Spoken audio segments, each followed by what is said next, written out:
If you want to get the latest version of Bitdefender Security app, then the best thing to do is to go ahead and update it. So in this video, I'm going to show you how you can update Bitdefender Mobile Security app on your Android smartphone or iPhone.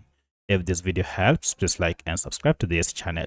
By updating Bitdefender app, you'll be able to get the latest features that comes with this app. You'll also be able to fix any security issues related to your app. To do this, we need to go ahead and find this app either through Google Play Store or App Store if you're on iPhone, and see if we have an update. For my case, I'm on Android, and therefore I'll go to Play Store here. And then using the search bar on top here, I'll search for the app. If you can't see the search bar, make sure you tap on the search icon down below, and then just search for your app, Bitdefender, like that. And as you can see, here is our Bitdefender Mobile Security app, and we have an update, which means I've been using an outdated version of this app.